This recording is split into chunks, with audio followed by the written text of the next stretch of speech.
جی بسم اللہ الرحمن الرحیم.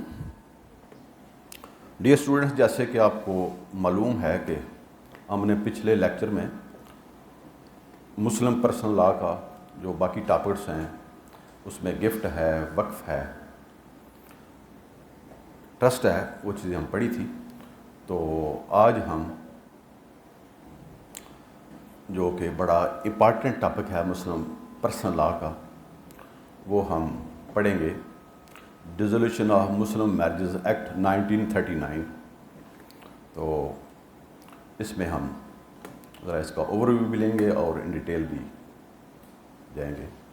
تو I hope you will take interest in this topic as it is used commonly everywhere. سب سے پہلے واٹ از طلاق؟ اگرچہ ہمارے دین میں طلاق کی اجازت ہے، مگر اس کو ناپسندیدہ، غیر پسندیدہ، انڈیزائرڈ ایکٹ تصور کیا جاتا ہے، کیونکہ اس میں نہ صرف دو افراد کی قطع تلقی ہو رہی ہے، رشتہ ٹوٹ رہا ہے، بلکہ دو جو خاندان ہیں، جو برادری ہیں، ان کے بھی آپس میں مخاصمت کا احتمال رہتا ہے.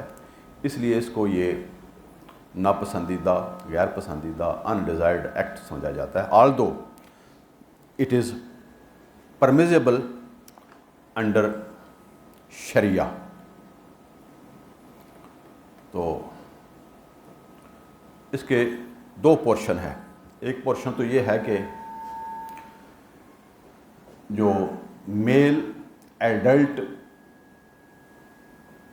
ہے مسلم، وہ اپنی وائف کو طلاق دے سکتا ہے at any time without assigning any reason,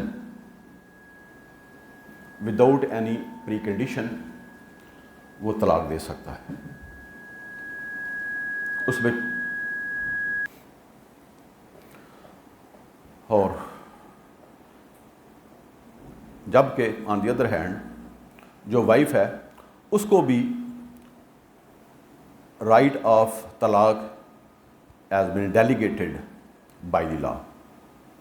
فرق صرف یہ ہے کہ جب مسلمان مرد طلاق دے گا تو وہ without intervention of the court دے گا، جبکہ جو فیمیل ہے جب اس نے طلاق حاصل کرنی ہے اپنے خاوند سے تو she has to file a suit for dissolution of marriage in a family court. اور ایک تو there are 12 and 13 grounds available under Dissolution of Muslim Marriages Act 1939 جن کی بنیاد پہ ایک عورت اپنا خلا کا دعویٰ دائر کرے گی اور اسے ثابت کرے گی، جیسے کہ جی وہ خاوند اس کو نیگلیکٹ کر رہا ہے، اسے مینٹیننس الاؤنس نہیں دیا جا رہا، یا اس کی پراپر کیئر اینڈ کاشن نہیں ہو رہی. تو ایک تو یہ چیزیں جنرل ہیں.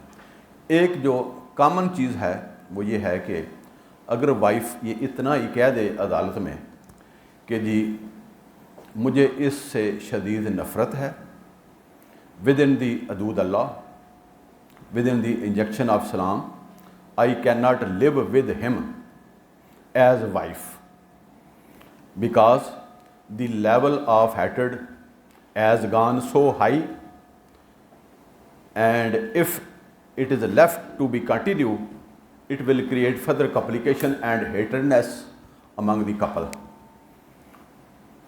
تو عدالت on the basis of this simple assertions, allegations،